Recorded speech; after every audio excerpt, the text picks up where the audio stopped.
I'd love some Bitcoin, but I better buy them legally. Otherwise, I'll be accused of accepting a bribe, you see.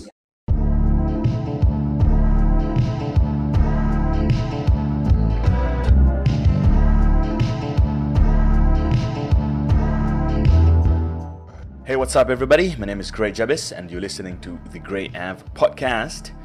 First of all, let's celebrate to all my listeners that have been listening to this podcast for a very long time. We're in the episode 100 and something right now. I don't even know. So thanks to you. And for some of you guys don't even listen to podcasts out there. You still listen to, the radio. If you love business and technology and you like to keep in top of things, man, trust me, the Grey Av podcast is a great podcast for you. All you gotta do is subscribe on your iTunes, whether on Spotify, Apple Podcast, SoundCloud, and you can also subscribe on my podcast website, greatjabesi.com. You'll be able to get notified when I post a new episode out there. So if you haven't been listening to podcasts, please, I do recommend that you get into them. There's a lot of interesting podcasts out there, and this is one of them. So get yourself plugged in and welcome to the party. So today I have another exciting podcast episode, and for some of you are like, hey Gray, are you now talking politics? Because you guys know that I'm not really a big fan of politics at all. But what we have here is a politician, and we're discussing blockchain and cryptocurrencies and regulation, which is exciting to me because I love all things technology. And like you guys know, Helen Zille is one of the most prominent political figures in South Africa. But I'm just going to give you a little bit of a Wikipedia summary, just so that some of you get an understanding of who she is. So Helen Zille is a South African politician. She is the Premier of Western Cape Province and a member of the Western Cape Provincial Parliament. She served as the leader of the Democratic Alliance, the country's official opposition party. That was from 2007 to 2015, and she also served as mayor of Cape Town from 2006 to 2009. Helen Zille is a former journalist and anti-apartheid activist, and was one of the journalists who exposed the cover-up around the death of Black consciousness leader Steve Biko while working for the Rand Daily Mail in the late 1970s. She also worked with the Black Sash and other pro-democracy groups during the 1980s. So you guys now have an understanding of who Helen Zille is.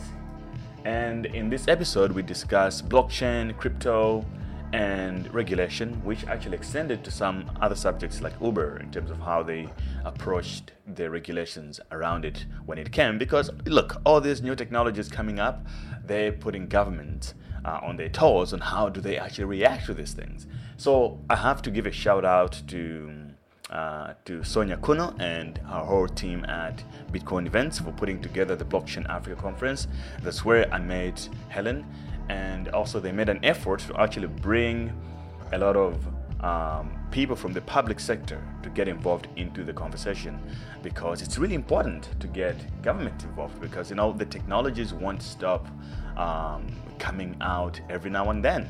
So they have to be on the watch. And from what I've learned from her is that they are paying attention in the blockchain space specifically, that they're looking at Malta as an example, because Malta is the leading jurisdiction when it comes to blockchain.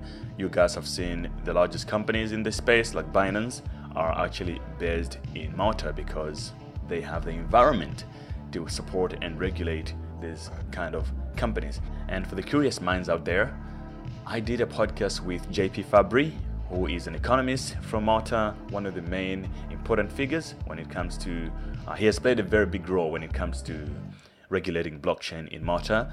And, you'll be able to understand their approach and how they have managed to actually regulate blockchain and attract all these companies to come to Malta, while any other jurisdiction in the world, most of them are failing to do that. They're just mumbling about, they don't even understand what's going on.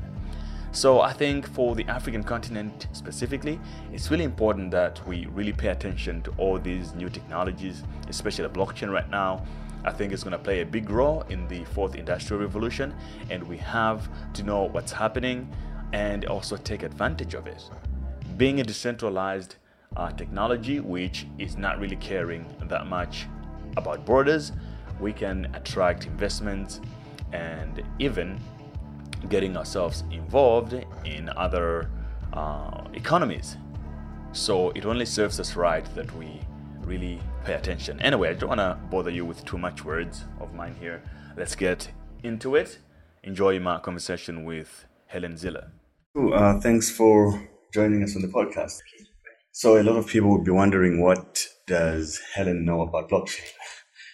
And do you have any plans in the future to integrate this technology with the city of Cape Town, or what is your overview about it? Well, I don't know much about blockchain, but I do know about its massive potential. Right. And I do know that it can revolutionize government systems, but I also know that what is possible is often not what's feasible, because we have legacy systems and vested interests and a whole range of blockages. But I'm excited enough in the technology to believe that it will become mainstream. Right. And that you have to get ahead of it. Especially in government, you have to be able to envision what it can do and at least create a regulatory environment in which some applications can happen. And I think the way we should go about it is to tackle one at a time. So, for example, I think a land registry is a very good place to begin. Mm-hmm. We have a central land registry. There's a growing lack of trust in its reliability and accuracy.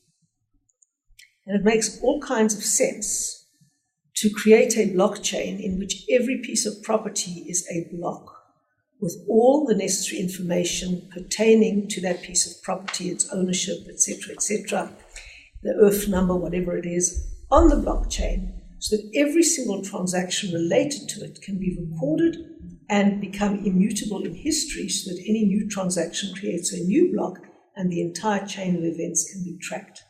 And in that way, with each block checking on the other blocks, you have a totally reliable and unbreakable system. And that sounds like a project a government can tackle. It's both possible and feasible. And I think that that's what one needs to do. So with one kind of application at a time, we need to create what they call a sandbox for testing and experimentation, and then move to implementation in one sphere at a time, and then really expand the possibilities more and more. All right. So that is great what you said there. I think with all things that blockchain can eliminate a lot of things, including corruption and stuff. But from the regulatory point of view, I wonder what your government, for example, understand, or what are your efforts to tackle this thing, because it's pretty much new. So with the legacy systems, it's easier to regulate one entity, because they're centralized. And in this kind of technology where it's decentralized and some entities involved are not even South African, I wonder what are you thinking about things like those? Well, that is the big challenge, to get ahead of the game. Okay. Now, I'll tell you where we were caught flat-footed and then give you an idea how difficult it is. We had never prepared for the disruption of e-hailing. Now, e-hailing with Taxify, with Uber and various other e-hailing platforms was a revolution in the way people move around. Yeah. And we only had a regulatory framework that could regulate ordinary metered taxis. So when e-hailing came along, we needed to have a framework within which the public could feel secure and confident that the system would work, and that they could get some kind of sense of comfort that there was a regulatory framework around it. Mm-hmm. But we were caught completely flat-footed and it didn't exist, and we had to first have a big battle with Uber around operating at all outside any kind of regulatory framework. Now, technology leads government by a long haul, and government's systems have not adapted to the new technology, or even been able to adapt to the fact that new technology is coming to change our systems and to disrupt our systems. So that's why I think we best tackle it by the sandbox approach, application for application. And I'd love to go to a country like Malta, which has been at the forefront of regulating for these kinds of innovations, to make sure that we can understand what's required. At the moment, to be quite honest, I don't know. In retrospect, what have you done with Uber, for example? Well, we've now got a regulatory framework that is going to Parliament, and it is regulating the e-hailing space. It's not uncontroversial because they'd obviously like slightly different or less regulation that we want to them, but we're making good progress. So one thing that a lot of people are talking about in the blockchain from the global perspective is that this has allowed, from the financial point of view, for example, has allowed the small guy to even participate in markets and investments, right?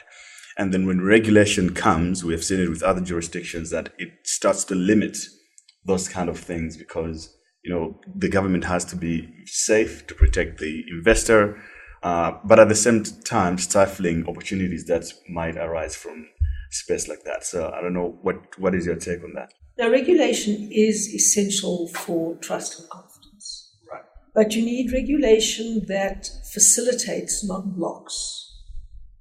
You need a regulation that creates policy certainty in a system. And that actually helps a system. It doesn't need to block small players, not at all. It can certainly incorporate small players.